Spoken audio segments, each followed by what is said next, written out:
정보 시스템 감리 시작하겠습니다.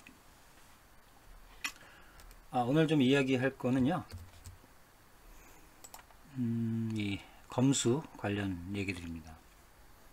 오늘 제가 지금 감리를 하고 있는 모 기관의 담당자분께서 문의를 해 오셨어요. 지금 현재 이제 종료 단계 다 끝나고 이제 시정 조치 확인을 이제 예정이 있는데요. 이제 사업이 이제 마무리돼서 사업자가 이제 검수 요청을 하셨죠. 그래서 이제 그러면 검수를 해야 되는데, 이 검수와 관련해서 도대체 법적인 관련 법규들이 뭐고, 뭘 근거로 해서 이걸 해야 되고, 또 이제 검수할 때 혹시 그 검수를 할 수 있는 어떤 양식들은 어떤 식으로 해야 되는지, 처음으로 이제 소위 말해서 SI 프로젝트를 처음 해보셨기 때문에 담당자분도 그거에 대해서 문의를 해주셨어요. 저도 뭐 대충은 알고 있지만 늘 그렇듯이 이번 기회에 저도 한번 다시 확인하는 의미에서 이제 관련 법규를 찾아봤습니다. 찾아보고 샘플도 찾아보고요. 그래서 이제 그 한 내용들을 좀 이야기해 보겠습니다. 우선 이제 검수와 관련된 법규를 좀 보면은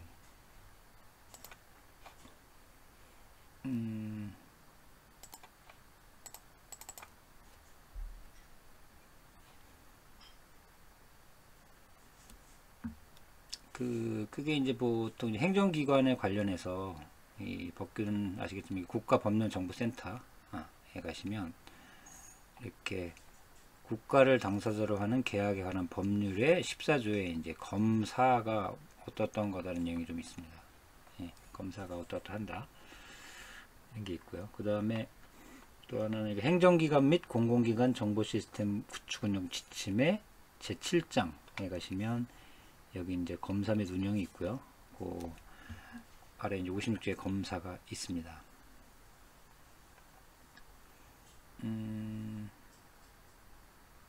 그래서 좀 한번 정의를 한번 보면요. 이제 검사를 정의해놨죠. 검사라는 게 뭐다. 그래서 보시면 뭐 중앙건설의 장 또는 계약 담당 공무원은 계약 상대자가 계약을 전부 또는 이행하면 이를 확인하기 위하여 뭐 계약서, 설계서, 그 밖의 관계 서류에 의하여 검사하거나 소속 공무원에게 그 사무를 위임하여 필요한 검사를 하게 하여야 한다. 이게 뭐죠? 여러분 아시겠지만 감리를 하게 되면 그 주관 기관에 보통 이제 초기에 이제 계약 관련해서 그죠? 계약을 하는 부서가 이제 보통 따로 있어요. 따로 있고, 그 다음에 그 현장에 가면은 저희가 이제 감리하고 대응하시면서 저희들이 하는 실제 감리를 담당하시는 분이 있습니다. 그래서 여기를 보면 이렇게 나눠져 있는 거죠. 계약 담당 공무원은 그 계약 담당 공무원을 할 수도 있는 거고, 여기 소속 공무원이라는 건 저희가 실제 감리 현장에 가서 저희랑 이제 만나면서 저희가 착수회의도 하고 종료회의도 할 때 이제 오시는 분들이라고 보시면 되겠죠. 그래서 주로 근데 이제 계약 담당 공무원이 검사를 하긴 힘들겠죠. 이론은 뭐 이렇게 돼 있는데, 계약 담당 공무원이 검사를 하기는 힘들고, 주로 이제 소속 공무원이 그 검사를 이제 하게 된다고 보시면 되겠습니다. 그래서 관련해서 항상 중요한 게 저희가 활동을 하면 무슨 산출물을 내야 되는 것처럼 여기도 그럼 검사를 하면 뭘 해야 되냐? 뭐 여기 보면 이제 뭐 검사 조서를 작성한다 이런 얘기가 있어요. 근데 이건 무슨 어감이 안 좋죠. 무슨 저희가 무슨 나쁜 짓 해가지고 뭐 경찰서 것도 아닌데 이 조서라는 용어를 아직 쓰는데 뭐 하여간 그 뜻은 아니겠지만 뭐 뭔가를 이제 문서를 작성해야 된다는 거죠. 결론적으로 검사한 이후에. 그래서 이런 것들이 있고요. 이제 이 행정기관 및 공공기관 정보시스템 구축 운영 지침 쪽을 좀 보면 여기 이제 검사 내용이 이렇게 있습니다. 그래서 뭐 이런 검사에 대한 통지기한, 시정조치, 재검사 등에 관한 사항은 또 뭐 기획재정부 이걸 따라라, 영역계약 일반 조건을 따라라 이런 얘기가 있고요. 또 행정안전부의 뭐 지방자치단체 이거를 따라서 한다라고 되어 있습니다. 그래서 뭐 이게 뭐 자세한 거는 계속 이제 찾아봐야 되겠지만 결론적으로 이제 검사라는 거는 그 소속 공무원이 이제 최종적으로 그죠? 예, 사업자가 검수 요청, 뭐 예를 들어서 검수 요청을 했을 때 그 요청한 거에 대해서 이제 검사를 수행하고 그거에 대한 결과를 내는 거죠. 마치 저희 감리가 종료 단계 때 가서 뭐 기능 테스트도 하고 기능이 잘 되나 테스트하고 또 과업 이행을 다 했는지 보고 또 산출물 같은 게 잘 작성되어 있다고 보는 것처럼 원칙적으로 이제 주관 기관에서 이런 걸 다 하고 검사를 이제 해야 된다는 거죠. 그렇습니다. 그래서 이게 이제 법적인 얘기인지 이거는 마치고요. 이렇다는 얘기고요. 그러면 실제 이제 검사를 하고 어떤 좀 양식을 만들면 좋을까 해서 저도 좀 찾아봤어요. 물론 이제 감리하다 보면 가끔 잘 하시는 주관기관은 이걸 되게 잘합니다. 거의 감리가 한 것처럼 이제 뭐죠?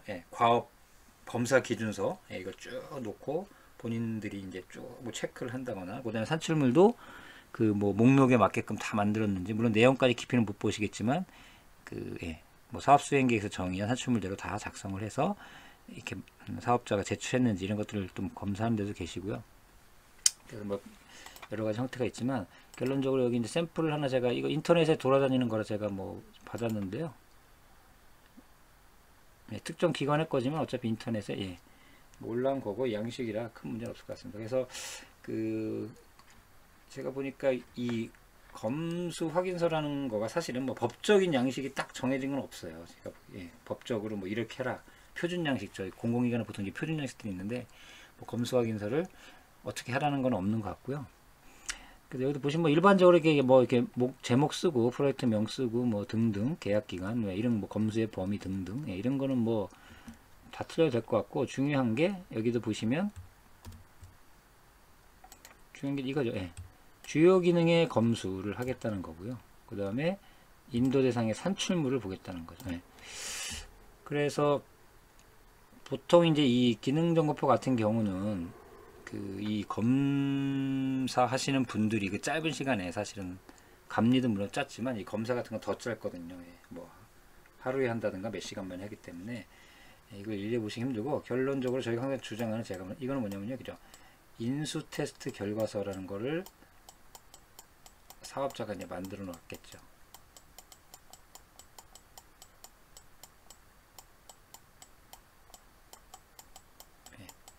그래서 저희가 자꾸 감리 가서 자꾸 이게 인수 테스트 결과가 중요하다고 하는 게 바로 이겁니다. 그래서 이걸 보고 인수 테스트 결과서에 각 현업분들의 뭐 사인이 돼 있다거나 확인이 돼 있으면 결론적으로 이분이 검사할 때 기능이 전체적으로 문제가 없다라는 걸 이걸로 이제 참고를 하는 거죠. 그 다음에 산출물 목록은 당연히 그죠? 이건 뭐 사업자가 뭐 CD라든가 이런 걸로 쭉 이제 산출물 목록을 만들어 놔서 쭉 만들어 놨는데 이것도 힘들죠. 짧은 시간에 과연 이 산출물이 뭐 목록은 당연히 뭐 맞출 수 있겠지만 내용까지도 이거를 검사한다는 건 좀 무리가 가서 대부분들이 저희 감리 보고서를 참고하겠죠. 감리 보고서. 예전에 그 전자정부 지원사업 같은 경우는 이 감리 보고서를 인수할 때 꼭 보게 돼 있습니다. 물론 일반적인 건 뭐 이게 법적으로 지금 명확하지 않지만 전자정부 지원사업은 이 감리 보고서를 명시해 놓은 적도 있었습니다. 그래서 결론적으로 이제 이런 걸 보는 거고요. 여기 이제 그 검사자분들이 이제 사인을 쭉 하고요. 여기 뒤에 이제 그 기능점검표 마치 저희 그 검사 기준서에 기능 요구사항 있는 거 있잖아요. 저희 감리할 때 그거를 쭉 목록화해 놓고 이것도 이제 양호하다 뭐 이런 걸 이제 평가를 해야 된다는 거죠. 그 다음에 산출물도 기본적으로 뭐 사업수행 계획서 혹은 테일러링 정의서 혹은 뭐 산출물 목록 이런 것들 기준으로 하여튼간 사업자가 제출하기로 했던 기준에 의해서 다 접격을 했는지 보고 합격 결과까지 이렇게 해주는 게 이제 원칙적으로는 이렇다는 거죠. 그리고 이제 이 용어도 지금 이제 검수 확인서인데 이 의미를 보면 이제 검수란 용어에 대해서 좀 이제 이야기를 필요가 있겠습니다. 무슨 얘기냐면 지금 저희가 용어를 좀 약간 이제 이렇게 쓰잖아요. 뭐 검수란 용어도 좀 썼고요. 그럼 이제 검사라는 용어를 썼어요. 그럼 이 검사와 검수의 도대체 그 관계성은 도대체 뭔가? 이거에 대해 용어정을 좀 찾아봤는데요. 그게 이제 이 물품 구매 계약 특수 조건이라는 곳에 정의가 되어 있습니다. 예.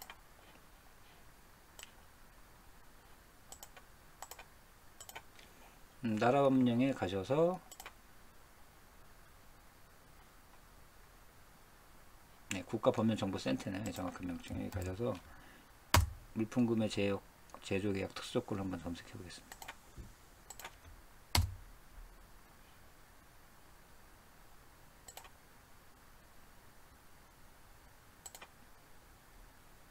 행정규칙 쪽에 있네요. 여기 보시면 이제 물품 구매 특수 조건이 있고요. 여기 이제 용어 정의를 봤더니 이렇게 나오죠. 이제 검사와 검수가 뭐가 다른지 이제 얘기를 해주고 있습니다. 뭐 얘기를 해주기 때문에 하여튼 예, 법에 있는 용어를 저희들이 이제 항상 준용하는 게 가장 이제 정확하다고 볼 수 있죠. 그래서 이제 여기서 검사는 뭐 당연히 검사하는 거죠. 그래서 계약 목적물이 관련 법령에 적합하고 구매 규격 시방서대로 뭐 제조 설치되어 있는지 여부를 검사 공무원이 확인하는 것을 말한다. 예, 여기 뭐 일반적인 좀 얘기를 되어 있기 때문에 저희 쪽에 좀 이 단어가 맞지 않지만 결론적으로 예, 소프트웨어도 결국 이 시방서라는 게 어떤 게 설계의 산출물이잖아요. 이런 대로 잘 만들어졌고 잘 설치되어 있는지 그다음에 기능이 잘 돌아가는지를 보는 거를 저희가 검사라고 보면 된다는 거죠. 그다음에 이제 검수란 건 보면 그럼 뭐냐? 이게 검사한 합결물들이 손상 또는 훼손품이 없고 계약서 또는 납품서를 통해 수령대로 납품된 수량대로 예, 확인하는 거라는 거죠. 그러니까 저희 같은 경우 이제 검사는 그 소프트웨어가 잘 기능이 예, 제대로 도는지 확인하는 거, 그 다음에 산출물들이 잘 만들어져 있는지 보는 거, 이런 걸 검사라고 보면 될 것 같고요. 검수는 이제 최종적으로 그죠? 뭐 소스를 받는다거나, 혹은 산출물을 뭐 이게 뭐 5부를 받는다거나, 이런 부수가 잘 맞는지, 혹은 이게 CD로 뭐 제작을 했으면 CD에 잘 뭐 CD 2매, 3매 이렇게 돼 있으면 그 수량들이 잘 맞는지 해서 인수받는 그런 행위를 이제 저희가 이제 검수라고 명확히 이제 보면 되겠습니다. 그래서 이 용어에 의하자면 그 원칙적으로 그 아까 보여드렸던 이거는 이제 검수 확인서라는 용어, 여기서 물론 이제 아까처럼 뭐 내용도 다 보고 뭐 수량까지 다 봐서 확인한다면 뭐 이제 검수도 맞는 것 같고요. 근데 단지 어떤 내용에 대한 확인이라면 사실은 검수 확인서가 아니라 또 검사 확인서가 될 수도 있습니다. 그래서 뭐 이런 건 저도 뭐 이게 뭐 명확하게 좀 애매하긴 하죠. 그래서 뭐 이건 이제 상황에 따라서 이제 판단을 좀 할 필요는 있는 것 같습니다. 그래서 오늘은 그 아까 말씀드린 대로 저희가 이제 최종적으로 이제 사업자가 검수 요청을 했을 때 이제 주관기관에서 검수하는 어떤 행위에 대한 관련 법규, 그 다음에 그 행위를 한 다음에 만드는 어떤 산출물 검수 확인서 혹은 검사 확인서, 그 다음에 이 검사라는 거와 이제 그런 검수의 용어의 어떤 차이, 이런 거에 대해서 법적으로 어떻게 정의를 했나에 대해서 살펴봤습니다. 네, 오늘은 이것으로 마치겠습니다.